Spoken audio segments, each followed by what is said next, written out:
मनीषा के साथ बुरा हुआ तो हम क्या करें, हमारी बहन थोड़ा ना थी, हमारा क्या रिश्ता लगता है। आखिरी तक वीडियो देखना, तुम्हें पता चलेगा कितना ज्यादा जरूरी है मनीषा को इंसाफ मिलना। और ये जो मुद्दा है ये तुम्हारी और मेरी बहन बेटियों की सेफ्टी का मुद्दा है। तो जिन लोगों को नहीं पता ये मनीषा है और इसको इंसाफ दिलवाने के लिए हमारे देश में धरने हो रहे हैं, प्रोटेस्ट हो रहे हैं, कैंडल मार्च निकाली जा रही है। स्टिल ये कोई बड़ी न्यूज नहीं बनी है। ये मैं आपको विश्वास दिलाकर जाती हूँ, मुकदमा दर्ज भी होगा और उनके साथ जो उन्होंने किया है उसका परिणाम भी उनको भुगतना होगा। मेरी ये वीडियो कभी भी हट सकती है क्योंकि इस न्यूज को दबाया जा रहा है और इसको कोई बड़ा मुद्दा नहीं बनने दे रहे हैं लोग, क्योंकि जो इसके पीछे हैं वो बहुत बड़े लोग हैं और वो फंस जाएंगे। अब हमारे देश में नॉर्मली आप लोगों ने सुना होगा सेव वुमेन जब लोग बोलते हैं तो काफी सारे लोग बोलते हैं कि सिर्फ सेव वुमेन क्यों, सेव ह्यूमैनिटी बोलो, सेव मैन टू बोलो। पर एक्चुअल में अगर आप देखोगे तो वुमेन को सेफ्टी की जरूरत है क्योंकि वुमेन ही ज्यादा खतरे में है। एक मैन को खत्म करने के लिए एक इंसान को उसके प्रति हेट चाहिए, उसका कुछ इंटेंशन होना चाहिए या तो कोई बहुत बड़ा रीजन होना चाहिए। पर एक वुमेन को खत्म करने के लिए एक इंसान के अंदर हवस ही काफी है। क्योंकि आज जिस मुद्दे की मैं बात करने वाला हूं ये एटलीस्ट उतना बड़ा तो होना ही चाहिए था जितना बड़ा हमारा ड्रम वाला केस था या फिर राजा रघुवंशी वाला जो केस था। आप अगर ध्यान दोगे तो जो दो केस की मैंने बात करी वो उनकी आपस की फैमिली की परेशानियां थी। पर ये जो मुद्दा है ये हमारे देश में सेफ्टी पर सवाल उठाता है। पर दिक्कत ये है कि लोगों को ऐसे दर्दनाक इंसिडेंट में भी ड्रामा चाहिए होता है। उनको चाहिए कि कोई ड्रामा आए, कोई हनीमून का केस हो, पति पत्नी और वो वाला एंगल बने, तब उनका इंटरेस्ट जागता है। और आज सरकार की भी बात करेंगे कि बेटी बचाओ वाला जो अभियान है उनका वो सिर्फ बोलने भर का या फिर सच में कुछ काम भी हो रहा है बेटी बचाने का। क्योंकि प्रशासन की तरफ से तो बयान आ गया है कि लड़की ने खुद को खत्म किया है, पर उसके जो पिताजी हैं जो कि उसको सबसे ज्यादा जानते हैं, उस पर भरोसा करते हैं, वो इस बात को मानने को तैयार नहीं है। मेरी बेटी कभी भी आत्महत्या नहीं कर सकती, मेरे को इतना उसके ऊपर विश्वास है और प्रशासन करेगी उसने आत्महत्या की है,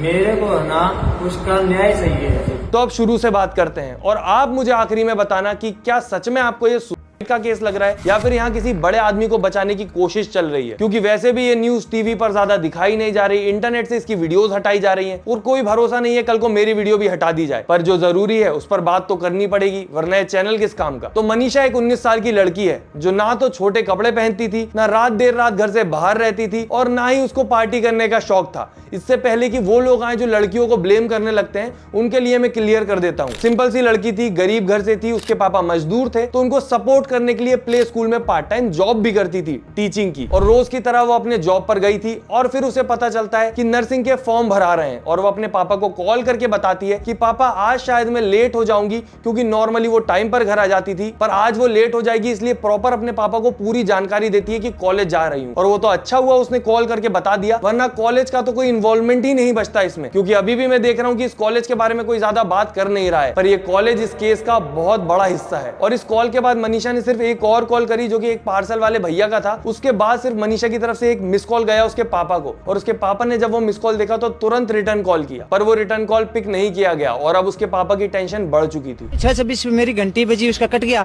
फिर मैंने 6:26 मतलब पूरी नहीं हुई थी, कुछ सेकंड बची हुई थी, मैंने उसके साथ अपना फोन उठाया, साथ ही साथ कॉल किया तो फोन बंद था। कल रात में उसका फोन 12:04-5 के ऊपर ऑन हुआ है, उसके बाद बंद हो गया है। दोबारा हमने कॉल किया तो फिर स्विच ऑफ हो गया है। अब आप बोलोगे जब उसके पापा को टेंशन हुई तो पुलिस को कॉल करते या फिर खुद जाके देखते। उसके पापा ने दोनों काम किए, वो खुद भी गए वहां पर और उन्होंने पुलिस को भी कॉल किया और पुलिस आई भी। और जैसा कि जानकारी मिल रही है, जैसे ही पुलिस उस कॉलेज में पहुंची जहां पर मनीषा जा रही थी तो पुलिस वहां पर 3-4 लोगों को देखती है, वहीं के कर्मचारी जो कि नशे में धुत थे।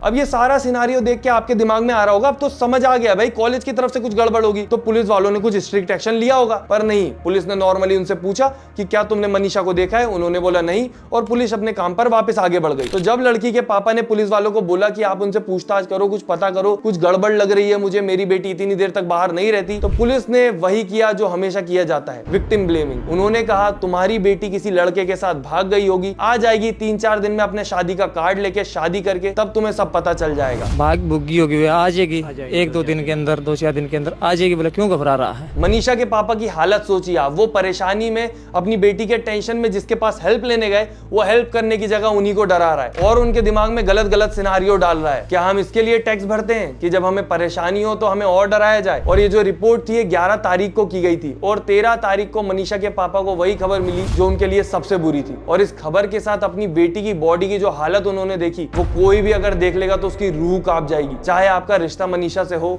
या ना हो। फेस पर स्किन नहीं है, जैसे तेजाब डाला हो। जिस नली से हम सांस लेते हैं वो सांस नली गायब है। जिससे हमारा खाना पेट में जाता है वो खाने की नली गायब है। किडनी नहीं है बॉडी में और शरीर से बच्चेदानी भी गायब है। आप सोच के देखिए, जब उसके पापा ने या उसकी फैमिली वालों ने ये सब देखा होगा तो क्या फील किया होगा। पोस्टमार्टम को मैं पढ़ नहीं पाया, इतना यानी भीतर के ऑर्गन गायब है। सच्चाई तो ये है उसकी बच्चेदानी गायब है, उसकी किडनियां गायब है। 1-2 किलोमीटर के अंदर अंदर ऐसा क्या हो गया कि आसमान से अपराधी उतर गए। उस बेटी के साथ हुआ क्या है, उसकी बच्चेदानी गायब है, उसकी किडनी गायब है, उसके मुंह पे तेजाब डाला जाता है। जितना हार्ड उस बेटी का अगर आप पोस्टमार्टम की रिपोर्ट पढ़ेंगे ना तो आप पढ़ नहीं पाएंगे, इतनी दरिंदगी की गई है। अब पहली चीज जो दिमाग में आती है, अगर पुलिस वालों ने एग्रेसिवली काम किया होता, सीसीटीवी फुटेज निकलवाई होती, उन लोगों के ऊपर प्रेशर डाला होता जो कर्मचारी थे कि रात में काम नहीं करते थे, क्या मतलब एक लड़की की सेफ्टी का सवाल है, या फिर लड़की का मोबाइल ट्रेस किया होता, तो शायद ये दिन ना देखना पड़ता एक पिता को और उसकी फैमिली को। पर वो तो छोड़िए, ये मुद्दा इतना बड़ा होने के बावजूद भी उतना बड़ा नहीं बन पा रहा है। ना इसकी टीवी चैनल्स पे ज्यादा बात हो रही है, ना इंटरनेट पर इसकी वीडियोस ज्यादा देखने को मिल रही है। सोचने वाली बात तो ये भी है, मैं न्यूज चैनल नहीं हूं, बट स्टिल जब ऐसी चीजें होती हैं तो उनको बड़ा मुद्दा बनाने के लिए क्रिएटर्स को आगे आना पड़ता है, क्योंकि जितनी ज्यादा इंटरनेट पर बात होगी उतना ज्यादा प्रेशर बनेगा और उतना ही ज्यादा इस केस को सीरियसली लिया जाएगा। क्योंकि आप अगर मनीषा की फैमिली को देखेंगे तो वो कोई रिच बैकग्राउंड से नहीं आते, ना उनके कोई इतने ज्यादा कनेक्शन होंगे कि वो अपनी बेटी को इंसाफ दिलवा सके। आपको और हमें ही आगे आना होगा। आज 19 तारीख हो चुकी है, 8 दिन बीत चुके हैं। इंसाफ के नाम पर वो जो पुलिसमैन थे अलग अलग पोस्ट के, उनको ट्रांसफर किया गया है या फिर सस्पेंड किया गया है, और जो फाइनल रिपोर्ट आई है वो आपका नजरिया पूरे केस को लेकर एकदम ही बदल देगी। जो हमारे पास अब तक की रिपोर्ट आई है उसमें पॉइजन आया है और उसमें कोई उसको इंजरी के मार्क नहीं आए। जो सेक्टुअल एरियाज में उसके जो थे वो कुछ भी नहीं आया, सीमेंट नेगेटिव आया उसका। बाकी हड्डियां उसकी इरेगुलर थी, तो कोई शार्प वेपन का इस्तेमाल उसमें नहीं लगा। ये भी बताया गया है कि धारदार से भी हत्या की गई है, क्योंकि गला भी रेता गया है। वो उसमें धारदार हथियार की कोई भी एविडेंस नहीं। मतलब जितनी भी बातें चल रही थी कि उसके साथ पहले गलत किया गया फिर उसको खत्म किया गया, वो सारी बातें गलत हैं। इस रिपोर्ट ने सारी ही बातें झुठला दी हैं। इनका कहना है लड़की ने कीटनाशक खाकर खुद को खत्म कर लिया। अब यहाँ पर आप उस वीडियो को याद कीजिए जो मैंने आपको एकदम शुरू में दिखाई थी, जहां पर एक पिता पूरे भरोसे के साथ बोल रहा था कि मेरी बेटी ऐसा कर ही नहीं सकती। और आप अब ये वीडियो देखिए जो अभी रिसेंट में आई है। हमने जो कमेटी ने फैसला लिया है सारे समाज को इकट्ठा देख करके अपने हित में ही लिया है, और कमेटी का फैसला ये है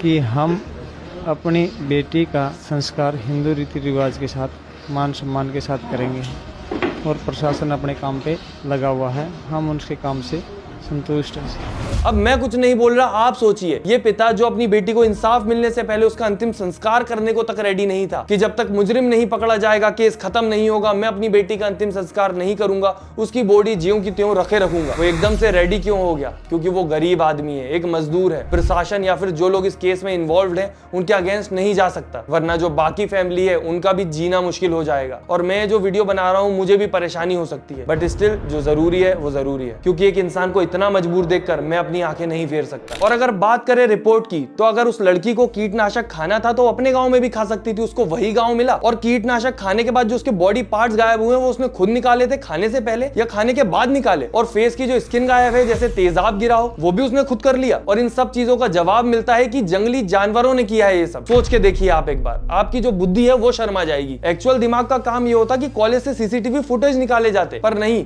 कॉलेज वालों ने बोल दिया हमारे पास फुटेज नहीं है, या जो है उसमें कुछ भी नहीं दिख रहा है, बट स्टिल एक्सेप्ट कर ली गई है। खाली वीडियोस एक्सेप्ट कर ली गई हैं। उन कॉलेज वालों स्टाफ ने कुछ भी किया है तो उन्होंने कैमरे की फुटेज बाद में दिखाई है? अब तक नहीं दिखाई दिखा दीजिए। वो टाइम मतलब 2 बजे के बाद 3 बजे तक बिल्कुल खाली दिखा दिया वो कैमरा। उन्होंने कुछ दिखाया नहीं है, कुछ नहीं दिखाया। और मैं तो सर वो चिप गलनी चाहिए, मेरा तो नहीं गली। पूरा दावा ये है खाली है कि वो कैमरा। उस कॉलेज के स्टाफ ने ही उस लड़की के साथ जो भी किया है, व्यवहार किया है, जो भी ये हुआ, ये वारदात उस स्टाफ ने किया है। इतना सब होने के बाद मैं यही बोल सकता हूँ कि यहाँ पर पहली गलती लड़की के बाप की है कि उसने पुलिस से उम्मीद करी कि वो उसकी बेटी को ढूंढेंगे, कुछ होने नहीं देंगे। दूसरी गलती हम सब की है जो सोच रहे हैं कि शायद इसमें इंसाफ मिल जाएगा, क्योंकि आधे से ज्यादा लोग तो आज भी आवाज उठाने में भी डर रहे हैं, जिन्हें लगता है जब तक घर में कोई दिक्कत नहीं है कोई दिक्कत ही नहीं है, और उन्हें सच में लगता है वो इस देश में सेफ है, उनकी फैमिली सेफ है। तुम खुद सोच के देखो, एक लड़की दिन दहाड़े सलवार सूट में रोड पर गायब हो रही है, कितने सेफ हो तुम इस देश में, और क्राइम हो जाने के बाद भी पैसे देके उस केस को दबाना कितना ज्यादा आसान है। और मुजरिम के पास अगर पैसा है और उसे पता है कि केस दब जाता है तो उसको दिक्कत ही क्या है फिर क्राइम करने में। बाकी मेरे पास आवाज है जिसे मैं उठा सकता हूं और मैंने इसे इस्तेमाल किया है। नीचे शेयर का बटन है, उसे इस्तेमाल करके आप भी इस चीज को फैलाएं ताकि ज्यादा प्रेशर बने। वीडियो लाइक मत करो, चैनल सब्सक्राइब मत करो, मुझे कोई फर्क नहीं पड़ता, मैं उन चीजों के लिए वीडियो बनाता भी नहीं हूं, बट शेयर जरूर कर देना, क्योंकि खुलासा कुछ भी हो, इन्वेस्टिगेशन एटलीस्ट पूरी तरीके से, पूरी ईमानदारी से होनी चाहिए और मनीषा को जस्टिस मिलना चाहिए, वरना ये केस भी हर केस की तरह इंटरनेट का हैशटैग बन के रह जाएगा।